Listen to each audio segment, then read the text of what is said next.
with your family and your life to take off on a death trap filled with jet fuel from one situation, not knowing the weather somewhere else, and land.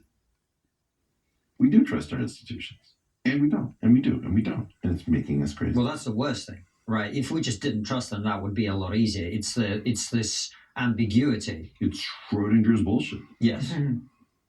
And this is what's making us mad. The cheap thing to say is, I can't trust the institutions. That's right. The weirder thing to say is, I don't understand why they're so good and so bad simultaneously. That's right. Why are they so good and so bad simultaneously? I think because there's a centralized reason why they started screwing up, which is this theory of embedded growth obligations. What's that? Tell it. We have no idea what that is. Assume that from 1945, where World War II seals in an order from a really decisive victory, up until 1968 through 73. It's not WTF happened in 71 as the Bitcoin. It's sort of 68, 73. That period of broad, distributed, technologically led, dependable high levels of growth deranged us. We thought that was our future. And we built a society and a world that required that level of growth. And sometimes you have an organism that has multiple life cycles. A guy named Mark Tashney wrote a book called A Genetic Switch about the fact that T4 bacteriophage, phage lambda, has two different lives it can lead. And I think in part the West has two different lives it can lead. It can lead a high growth life cycle, or it can lead a low growth life cycle. And when we say we don't recognize ourselves, and are we the same people who won World War II or something like that, we don't recognize that that is one of our potential life cycles. Nobody had ever seen the low growth Western life cycle. And it's terrifying. It's us eating each other. I must grow my slice of the pie just the way my great-grandfathers grew their slice of the pie. And the only way I can do that if the pie isn't growing fast enough is to eye your slice.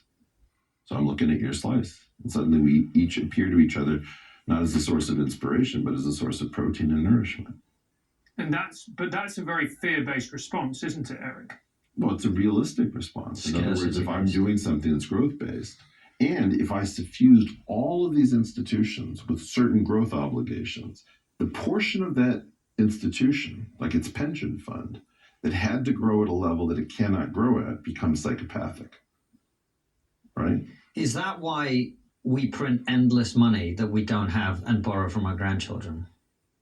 Yes.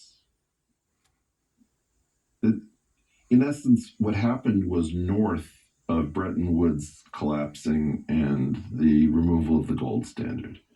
It was the loss of technological change in fuel that came easily in the 20th century. So there were all sorts of disasters in the 20th century, but there were all sorts of marvels.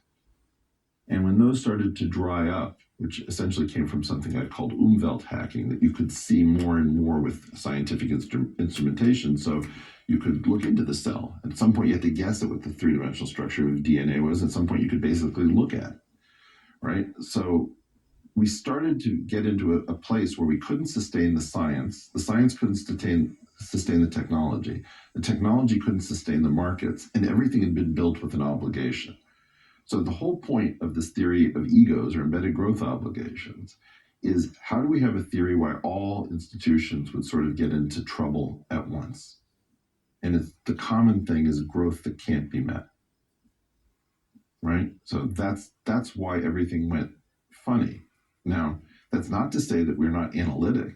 If we didn't want to lie to keep this game going, we could fix a lot of things. So things that do get fixed are things like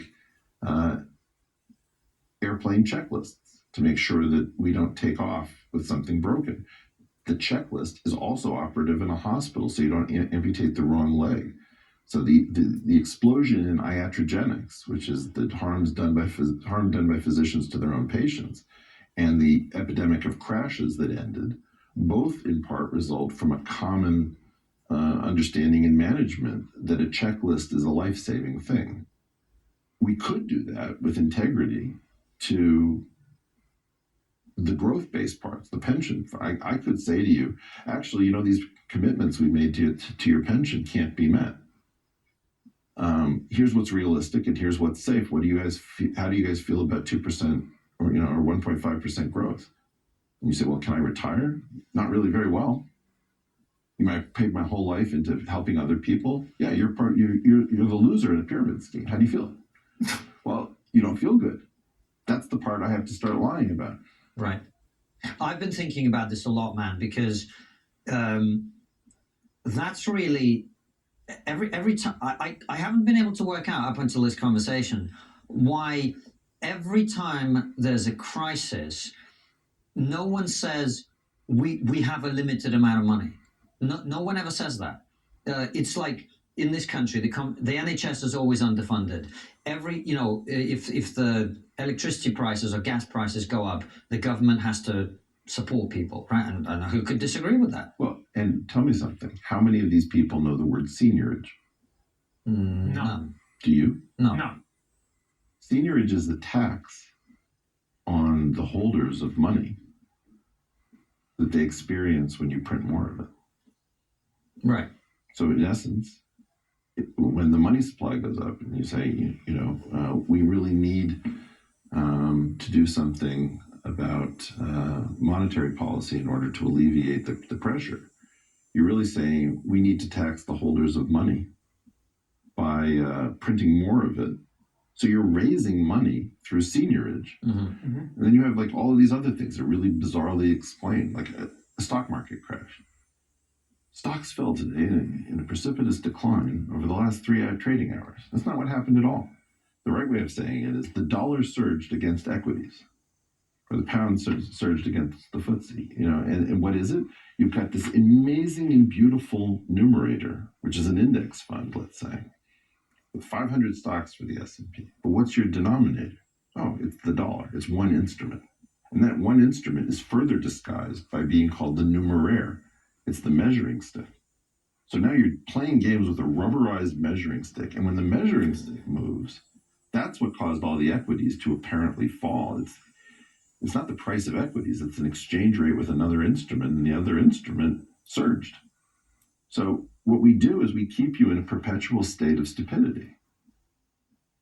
So, and the reason that they do that is because if they're honest, that will precipitate a loss of confidence. And if there's a loss of confidence, then the whole thing collapses like the house of cards that it is. Well, correct. And you don't want a complete loss of confidence. You want theater. You want bullshit. You want belief. But you want a higher level, adult level. You want an adult level of fiction. These fictions are dangerous, unsustainable. There's a French philosopher, Jamie Charteris, told me this, and it changed my life. He said, a nation is defined to be a group of people who have agreed to forget something in common. And you have to understand the purpose of nonsense, of theater, of BS, of aspiration. The U.S. had some of the best of this stuff. All men being created equal when you held slaves. It wasn't true. It was honored only initially in the breach. But it was open-ended, and it gave the opportunity, when you had the opportunity to get rid of your slavery, to promote something to all men truly being equal.